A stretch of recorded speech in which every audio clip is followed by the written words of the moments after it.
Hello बच्चों। कल हम लोगों ने निस्यंदन सिद्धांत या छननी के सिद्धांत के बारे में पढ़ा था। फिर उसके बाद हमने उसके लाभ और उसकी दोष या हानि के बारे में जाना था। आज हम लोग बात करेंगे बेंटिंग प्रभाव, वो तीसरा चीज़ जो मैकाले का प्रस्ताव था। मैकाले के प्रस्ताव के बाद जो निस्यंदन का सिद्धांत आया और निस्यंदन के सिद्धांत या मैकाले के प्रस्ताव को लागू करने के लिए जो प्रयास किया गया था, जो आपके सामने आया था, वो था बेंटिंग प्रस्ताव। आप स्क्रीनशॉट ले लें, पढ़ते रहेंगे, हम लोग आगे बढ़ते रहेंगे। जो बेंटिंग के सरकारी विज्ञप्ति हुई थी, ये ध्यान जो मैंने बोल्ड में लिखा है इसको आप रट लीजिएगा, याद कर लीजिएगा। कभी कभी पूछता है कि किसका कहा गया है, बेंटिंग प्रस्ताव का यह स्लोगन है या बेंटिंग प्रस्ताव से लिया गया है या बेंटिंग का है। शिक्षा के उद्देश्य की प्राप्ति के लिए विशिष्ट रूप में लगाया जाने वाला संपूर्ण धन केवल अंग्रेजी शिक्षा के लिए ही प्रयोग किया जाएगा, ये ध्यान रखिएगा।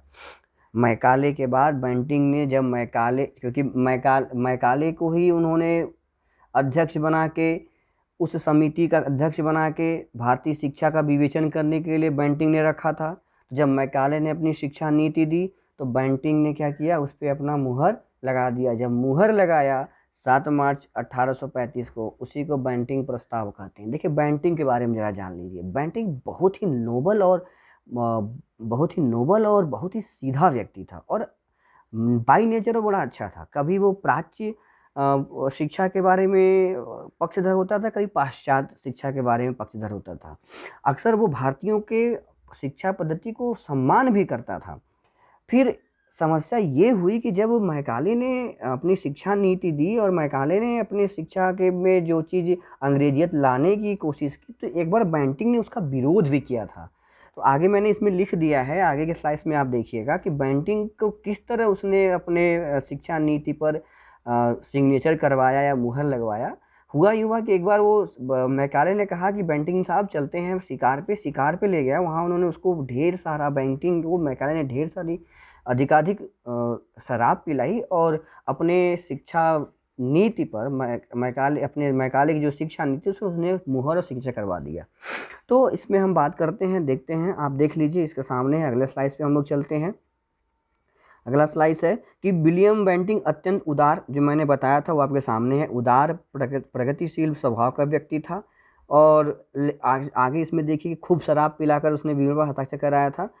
ये आप अपने परीक्षा में लिखें या न लिखें वो अलग बात है, लेकिन जो निकला है, जो मिला है, मैंने वो उसका टाइपिंग किया है और आपके सामने मैं रखा हूँ। अब जब बेंटिंग प्रस्ताव आ गया तो क्या चीज़ें महत्वपूर्ण सामने आई। उस प्रस्ताव के बाद मैकाले ने अंग्रेजी शिक्षा को भारतीयों के लिए लाद दिया। देखिए पहला ये हुआ, भारतीयों पर अंग्रेजी शिक्षा को क्या कर दिया गया, थोप दिया गया, लाद दिया गया। अंग्रेजी माध्यम में से अंग्रेजी शिक्षा का प्रारंभ हुआ, ये भी देख लीजिए आप। बेंटिंग प्रस्ताव का तीसरा क्या प्रभाव हुआ, विद्यालय के पाठ्यक्रम में प्राच्य जो प्राचीन भाषा है वह साहित्य के स्थान पर पाश्चात्य ज्ञान विज्ञान, मतलब इंग्लिश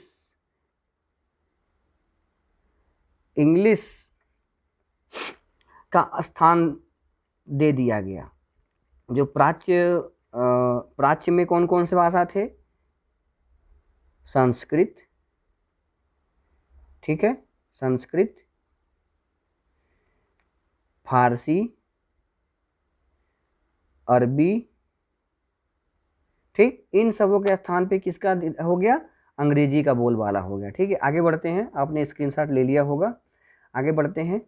ये मुख्य रूप से दो ही चीज़ है, इसको आप ध्यान से इसको कर लीजिए, बेंटिंग प्रस्ताव और विलियम बेंट का क्या प्रभाव हुआ। ये तीनों सबसे महत्वपूर्ण, ये तीनों हैं आपके सामने, ये तीनों आपके सामने हैं, इसको देख लीजिए, बना लीजिए। कल के वीडियो में हम लोग या अगले वीडियो में हम लोग देखेंगे लॉर्ड ऑकलैंड की शिक्षा नीति जो 1839 में आई थी। तब के लिए आप दोनों इसको समझ लीजिए, पढ़ लीजिए। जो नहीं समझ में आया हमसे पूछ लीजिए, हमसे व्हाट्सअप कर से पूछिए। अगर हम ग्रुप में जुड़े, ग्रुप में डाल सकते हैं, या फिर जो लोग बाहर के हैं जो यूट्यूब पर हमें देख रहे हैं वो हमारे व्हाट्सअप नंबर पे हमसे संपर्क करके जान सकते हैं, जिसका मेरा 7007829176, जो मैंने कि पहले के पूर्व वीडियो में भी इसका मैंने जिक्र किया था, आप कर सकते हैं। ठीक है, धन्यवाद। घर में रहिए, सुरक्षित रहिए।